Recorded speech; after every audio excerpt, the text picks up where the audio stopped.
오늘 시간에는 믿으면 부활의 영광을 보리라 하는 제목으로 하나님 말씀 증거하도록 하겠습니다. 오늘이 부활 주일입니다. 우리가 부활에 대한 신앙의 고백을 함께 해보길 원합니다.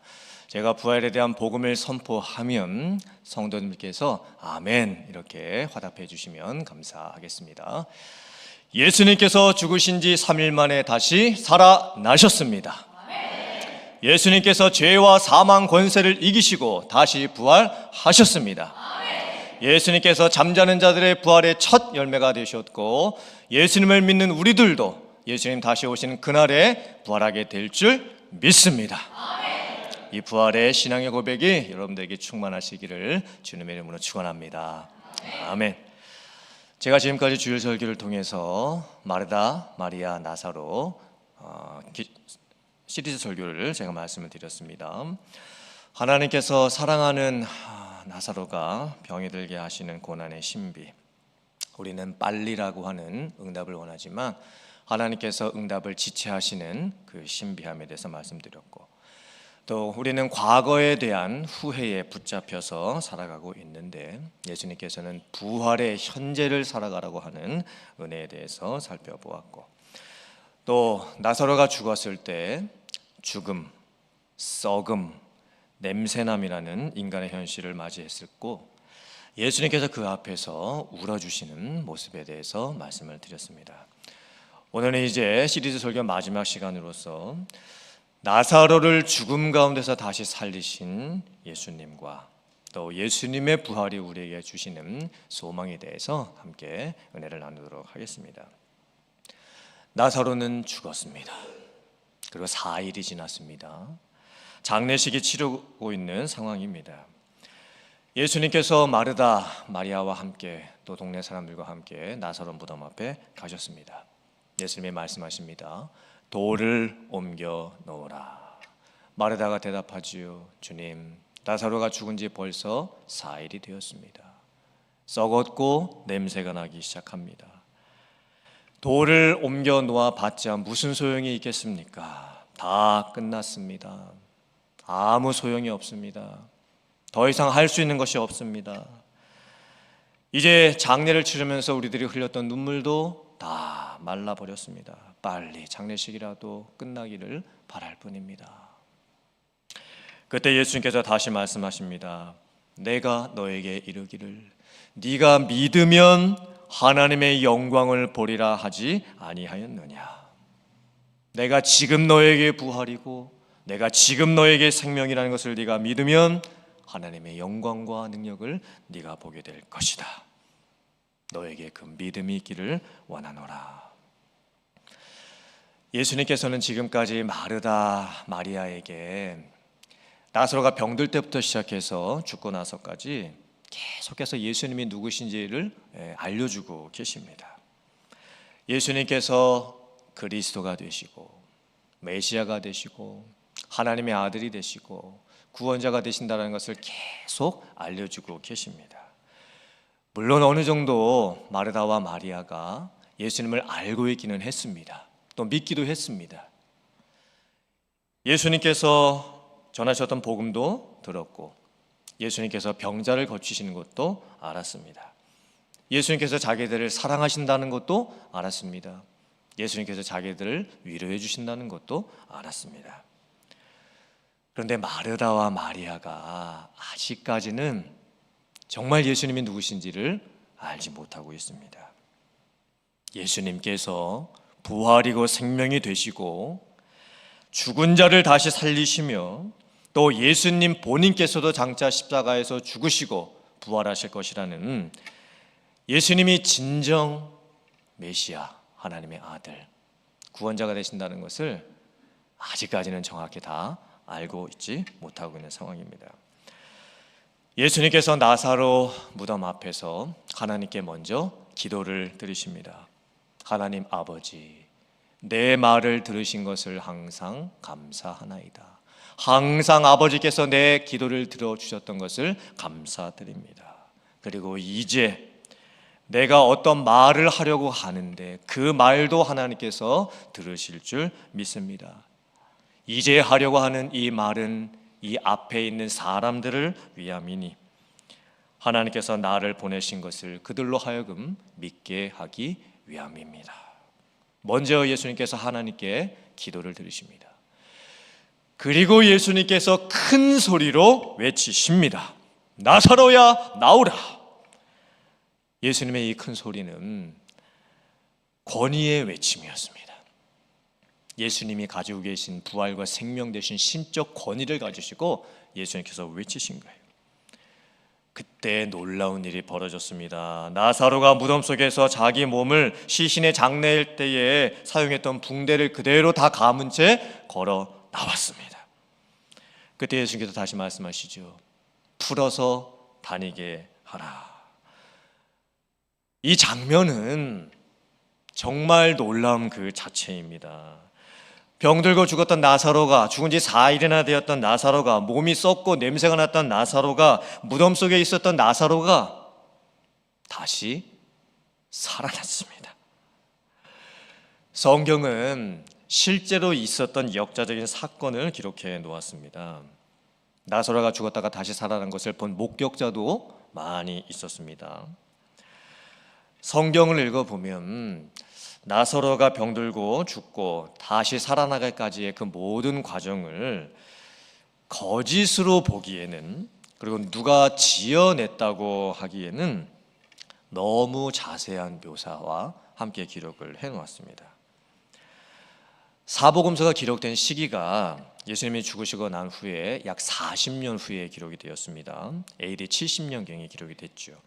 요한복음은 저작 시기가 조금 더 늦어져서 AD 90년대로 볼 수도 있습니다. 만약에 성경에 기록된 나사로가 병들고 죽었다가 다시 살아난 이 말씀이 거짓이고 조작된 사건이고 말도 안 되는 허무맹랑한 이야기였다면 성경은 아마도 금방 사람들에게 무시를 당하고 또 신화를 기록한 것처럼 여겨지고 미신처럼 취급을 받았을 것입니다. 불과 40년 전에 있었던 일을 기록했던 사건이었기 때문에 절대 거짓을 꾸며서 기록할 수가 없습니다. 왜냐하면 그때 그 사건을 직접 본 사람들도 아직 살아있었고 또 들었던 사람들도 아직 살아있는 증인들이 많았기 때문입니다. 그런데 참 이상하죠. 나사로가 죽었다가 살아났던 사건 때문에 어떤 결과가 벌어지게 될까요? 화면 보시고 요한복음 12장 9절 이하의 말씀 같이 봉독해 보겠습니다. 시작. 유대인의 큰 무리가 예수께서 여기 계신 줄을 알고 오니 이는 예수만 보기 위함이 아니요 죽은 자 가운데서 살리심 나사로도 보려 함이로라.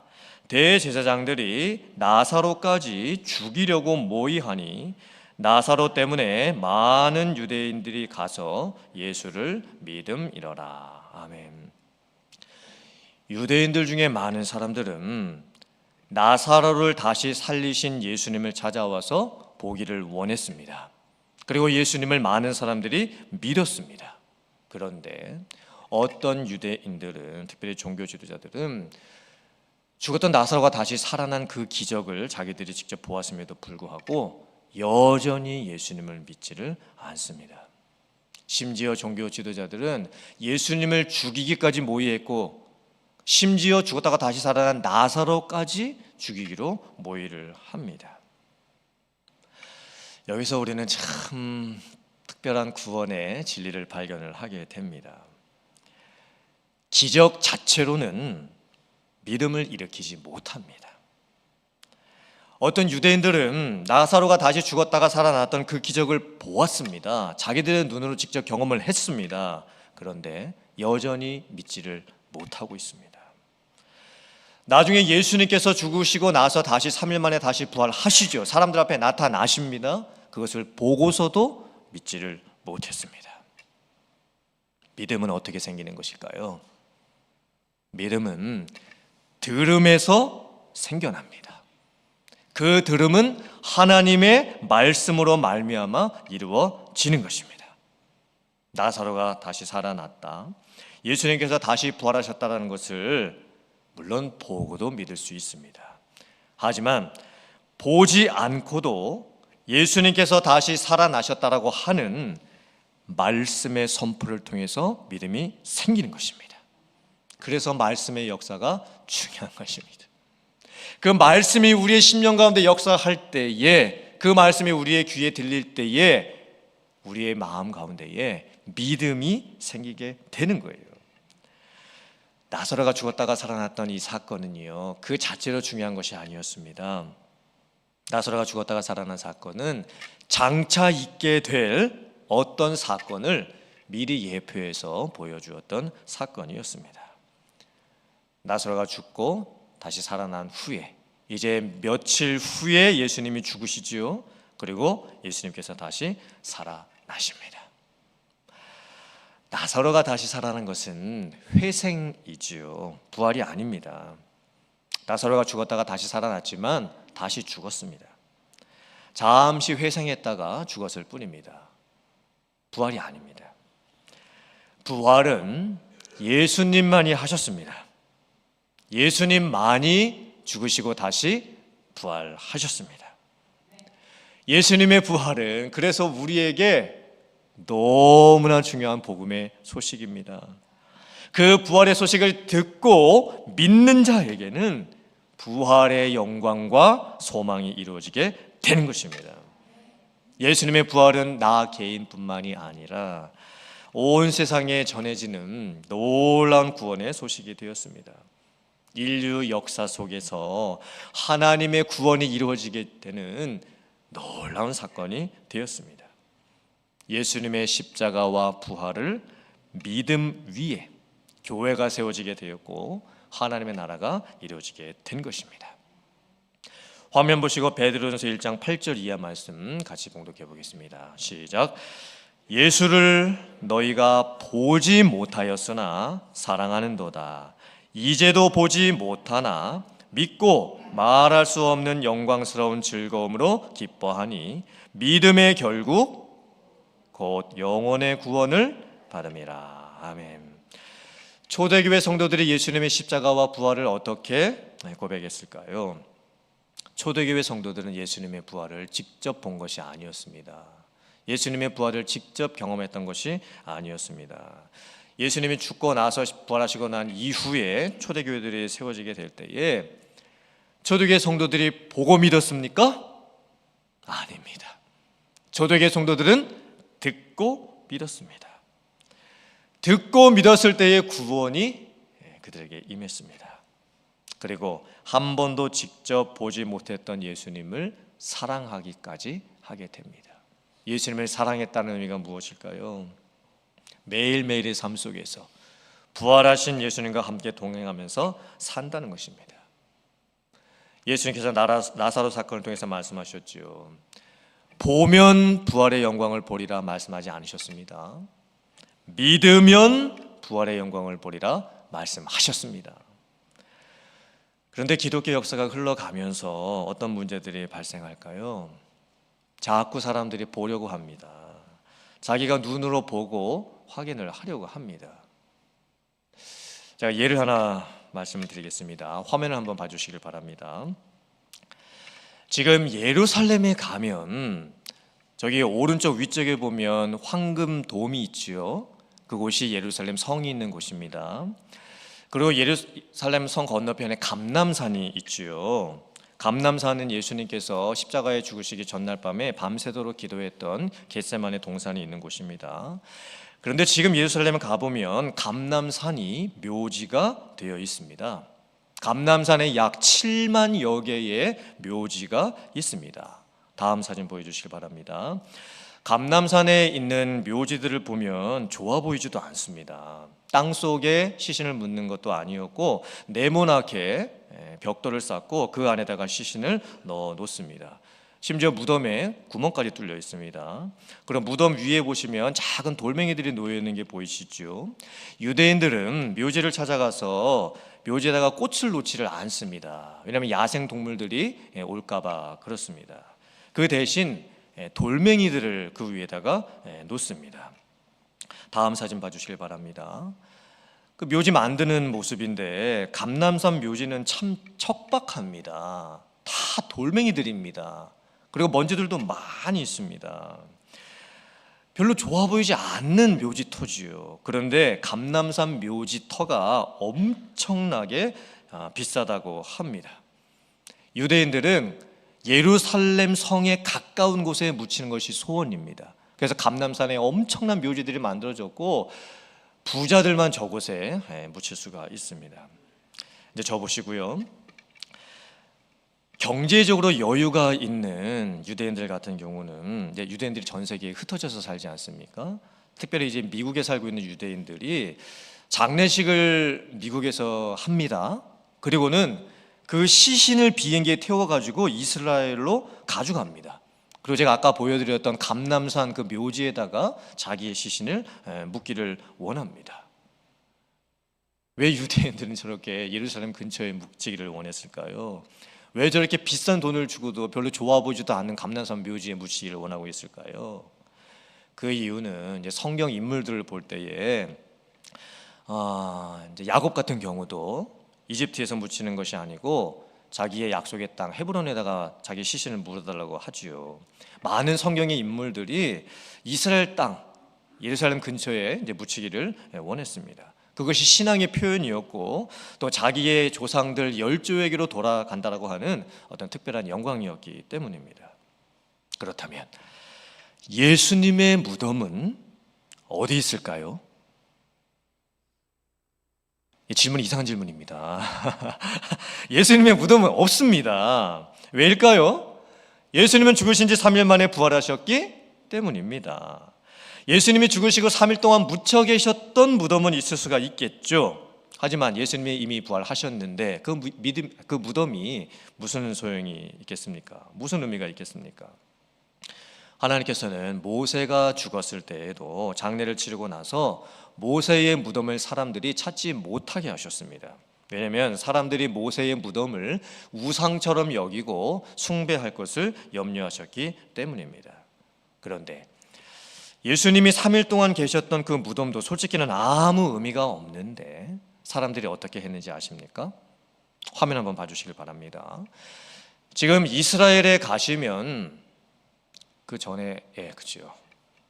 지금 이스라엘에 가시면 이제 성지 수레를 하시면 성묘 교회가 있습니다. 그 성묘 교회가 어디 위에 세워졌다라고 믿고 있냐면 예수님이 십자가에 달리셨던 골고다 언덕 터 위에 세워졌다고 믿고 있고 골고다 언덕 터 근처에 예수님의 무덤이 있었다라고 추측을 하고 있습니다. 다음 화면 보여주시길 바랍니다. 성묘교회 안에 저렇게 예수님의 무덤터를 만들어 놓았습니다. 참 멋있게 만들어 놨죠. 화려하게 만들어 놨습니다. 그렇다면 정말 저 무덤이 예수님께서 묻히셨던 그 무덤일까요? 아닙니다. 아무도 모릅니다.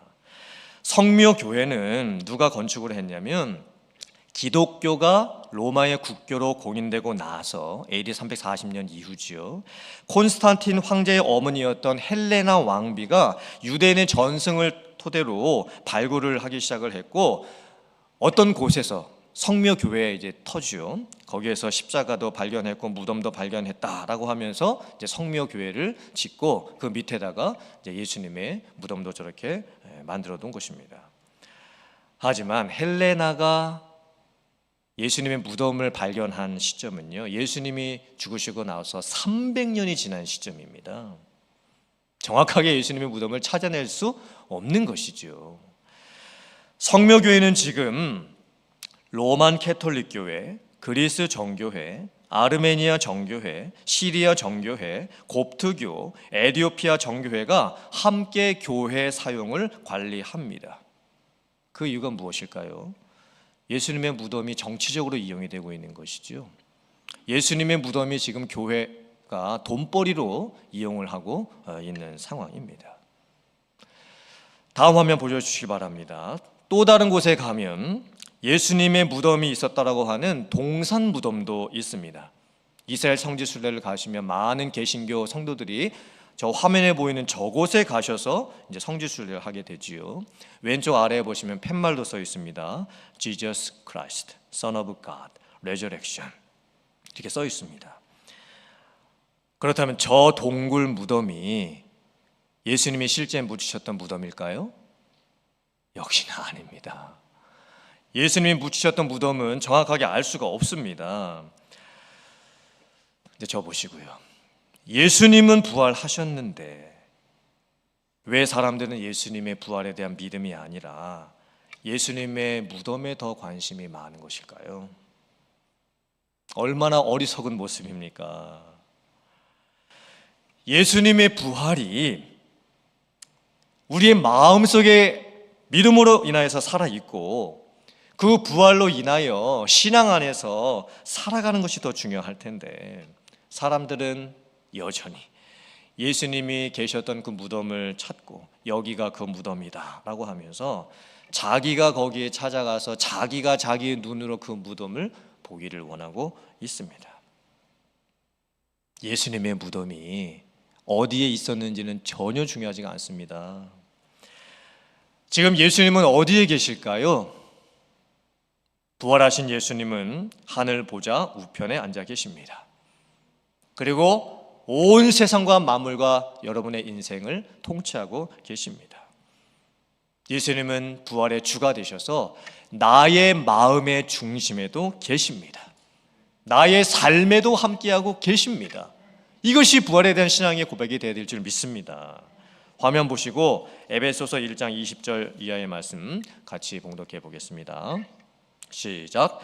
그의 능력이 그리스도 안에서 역사하사 죽은 자들 가운데서 다시 살리시고 하늘에서 자기의 오른편에 앉히사 모든 통치와 권세와 능력과 주권과 이 세상뿐 아니라 오는 세상에 일컫는 모든 이름 위에 뛰어나게 하시고 또 만물을 그의 발 아래에 복종하게 하시고 그를 만물 위에 교회의 머리로 삼으셨느니라.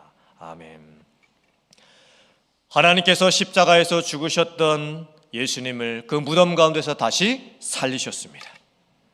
예수님께서 고난을 통해서 받으셨던 모욕과 수치와 비방과 멸시와 천대를 하나님께서 예수님을 부활시키심으로 말미암아 예수님에게 영광과 능력과 권능과 주권을 허락해 주셨습니다. 이제 부활하신 주 예수 그리스도는 하늘 보좌 우편에 앉아 계십니다. 우리들의 영광을 받으실 뿐만 아니라 온 세상에 있는 믿는 성도들의 교회의 예배를 받고 계십니다. 그 부활하신 주님은 지금도 나의 마음속에 살아 계십니다. 그리고 나의 주가 되십니다. 나의 왕이 되십니다. 부활하신 주님은 교회의 머리가 되셨습니다. 교회는 예수님을 믿고 고백하는 성도들의 모임입니다. 교회의 머리는 예수 그리스도이시요 우리는 그 몸의 지체가 되었습니다. 부활하신 그리스도의 영광이 지금도 복음으로 선포가 되고 있습니다. 온 세상에 그 복된 소식이 지금도 전해지고 있습니다. 이런 부활에 대한 은혜와 감격과 감사가 여러분들에게 충만하시기를 주님의 이름으로 축원합니다. 이제 여러분들의 삶 속에서 부활하신 주님과 함께 동행하는 삶을 살아가시기를 바랍니다. 그리고 부활하신 주님께서 주시는 능력으로 인하여서 여러분들의 인생 가운데 어떤 고난과 힘겨움과 문제와 아픔이 있다 할지라도 죽을 것 같은 그런 힘든 인생 속에서도 매일매일 승리하면서 살아가실 수 있는 여러분들 다 되실 수 있기를 주님의 이름으로 축원합니다. 아멘.